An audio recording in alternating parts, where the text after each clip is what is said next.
Hi, sixth graders. This video is on dividing decimals, so label the top of your page with dividing decimals, and our learning target is going to be able to divide decimals.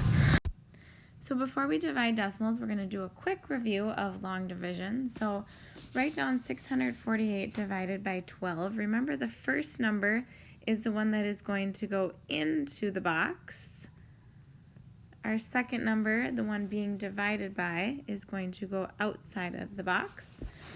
And then we divide. So we ask ourselves, how many times does 12 go into 6? 0. How many times does 12 go into 64, which is 5?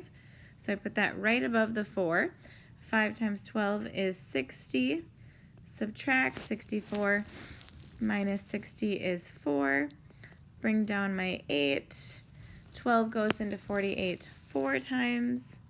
Put that right above there. 4 times 12 is 48. Subtract, and we get 0. We would keep going until we get 0 or until we have a remainder.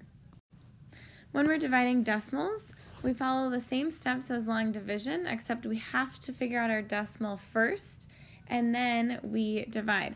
So I would like you to write this down. When we're dividing a decimal by a whole number, step 1 is you place the decimal point directly above the decimal under the division bracket, and then you divide like normal. So pause if you want to write those down, and then come back and do these problems with me. So we have 96 hundredths divided by 4. So I'm going to rewrite it. 96 hundredths divided by 4. So before I start, I take my decimal that is inside the division box, and I'm going to put it directly above where it is in between the 0 and 9. Now I'm just going to pretend that the decimal in the box is gone, and I divide like normal. 4 does not go into 0, so I'm going to add a 0, because when we work with decimals, we always, if there's not a number before the decimal, we always put a 0. And then 4 goes into 9 2 times. So 2 times 4 is 8. Notice that I'm lining it up nice and neat right underneath. 9 minus 8 is 1. Bring down the 6. 4 goes into 16 4 times. 4 times 4 is 16. We get 0, so we know that we're done. So 96 hundredths divided by 4 is 24 hundredths. 1 and 26 hundredths divided by 5. If you want to pause me and try this on your own and then come back and check, that'd be awesome. Put the decimal straight up above. 5 can't go into 1. It can go into 12 2 times. 2 times 5 is 10. 12 minus 10 is 2. Bring down the 6. So we get 26. 5 goes into 26 5 times. So 5 times 5 is 25. 26 minus 25 is 1. I have nothing to bring down, but I can add zeros, because remember, zeros don't add or subtract the value of a number after the decimal.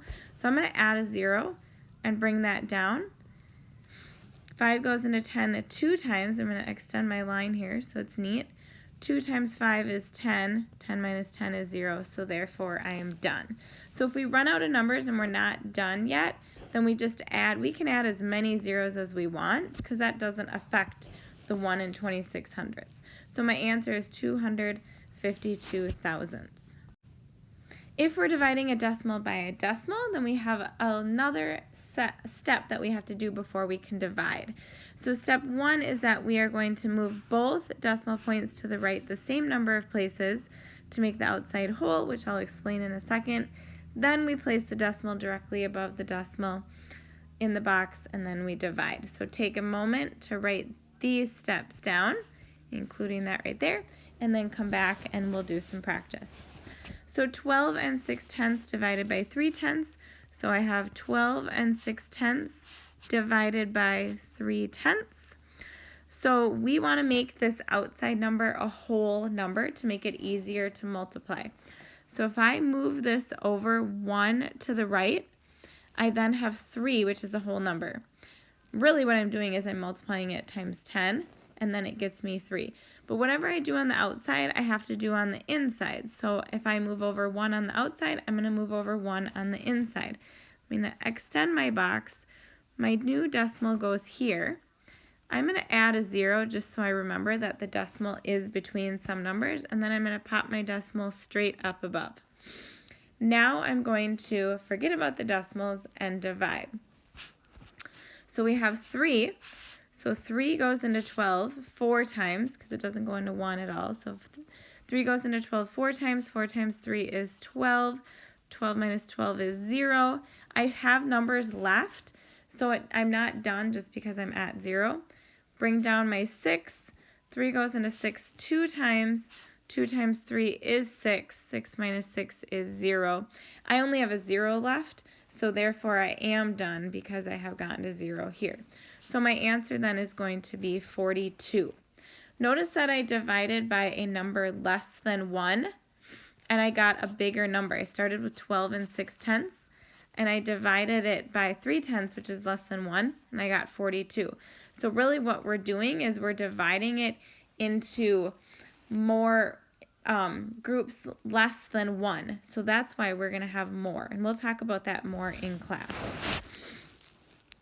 We have 2 and 875 thousandths divided by 1 and 25 hundredths. So in order to get this to a whole number, I have to go to the right 2. So we go as many times over as it takes me to get to a whole number. So if I go 2 on the outside, I need to go 2 on the inside, and then my decimal is going to go right between the 7 and 5. I'm going to rewrite this just so it's a little bit neater for me. Remember, my decimal went there, so my decimal goes up there. And now I divide like normal. 125 goes into 287 2 times. 2 times 125 is 250. Notice that I put my 2 right here above the 7 because that's as far out as I had to go to get my 125 to fit into something. 287 minus 250 is 37. And then I bring down my 5. 125 goes into 375 3 times. 3 times 125 is 375. So we end up with 0. My answer is 2 3/10. Okay, so this is another one that I want you to write in your notebook. What happens if we have a whole number divided by a decimal? We have 12 divided by 1 5/10. We need to make 1 5/10 a whole number to make it easier for dividing. So I can see that I can multiply it times 10 or just move it to the right 1.